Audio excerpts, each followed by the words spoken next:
3 days has gone by so fast, I don't know what to say. But here we are, the final plenary. I'm going to ask everybody standing there to come on in. Please, everybody, if you're sitting on the edges, move into the middle so there's room for everybody. Just if you're there, just move in one seat over so people get down the seats on the edges. Please move into the center of your aisles. Please, those of you coming in, quiet down and come on in. Somebody shush them, please. I think those of you who've been here before know that the way we do this is, I started asking people on Friday afternoon and today, so who's really rocked it? Who's been those speakers who, you just, really blew you away? And one of them was some of the people were people who rocked it before. So, guys like, Kenny Glasgow, Dal Atkinson, Carl Hart, they're rocking it, but they've already had their plenary chance in previous years, so couldn't get them. So, we got a new crew of people up here, but before we do that, I want to start off.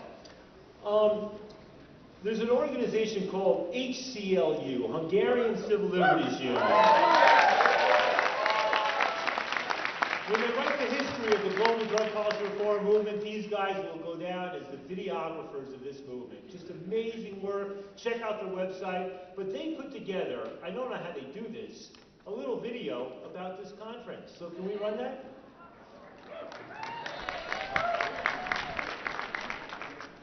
Freedom cannot rest until it comes. We who believe in freedom cannot rest, cannot rest. War on drugs actually turns out to be a war on Hispanic people, a war on people of color, actually a war on us. No more! No war!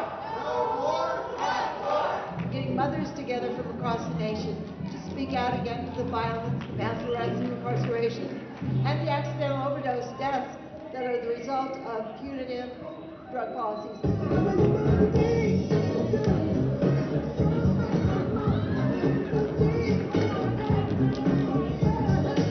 I think that psychedelics have extreme, merit as far as helping people to delve into their subconscious. For me, the message is mostly about personal freedom, that people should be able to make choices for themselves.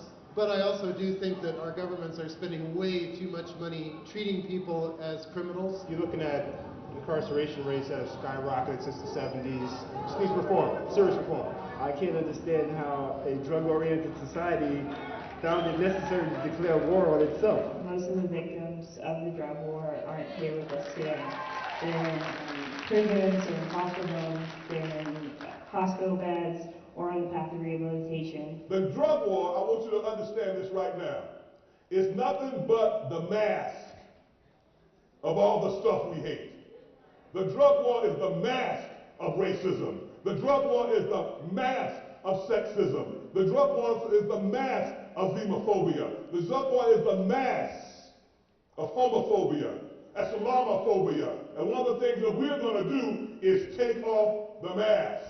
I think we've hit the tipping point on marijuana. Because of what Colorado and Washington did and what Uruguay is going to do, we've hit the tipping point because the Justice Department, and thank you to the Obama administration for giving these states a little bit of room to run.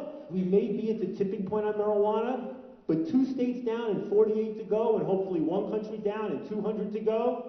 That's a long way to go. Marijuana legalization is just the start. We still have people going to prison every year, 2.3 million people incarcerated in this country, and we have to change that. The movement will continue to go forward because we have minds like this coming together and talking strategy, talking about what's working, what's not working. For us, for all the Uruguayans that we are here, this conference is like the starting, actually, of a lot of new knowledge and a lot of new learning. All the Europeans, they are looking at Colorado, Washington, and Uruguay. We teach them things in the 90s, and now maybe we should learn things from them here today. Compared with Europe, we don't have this kind of movements. We need to import this kind of enthusiasm, this kind of motivation to Europe. If we're going to restore health and welfare and safety to the people of the world, we need to control and regulate drugs.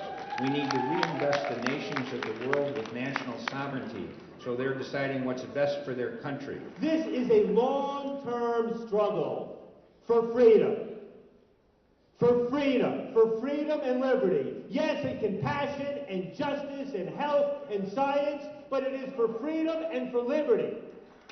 We who believe in freedom cannot rest until it comes.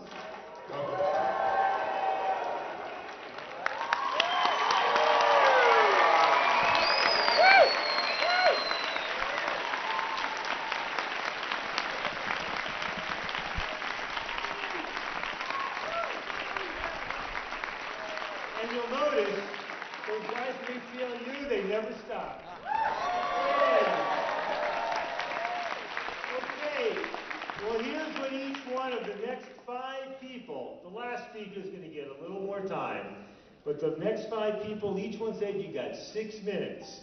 You get a 2-minute warning, and at 6 minutes, a drop thing falls and you fall out of here, so don't go over.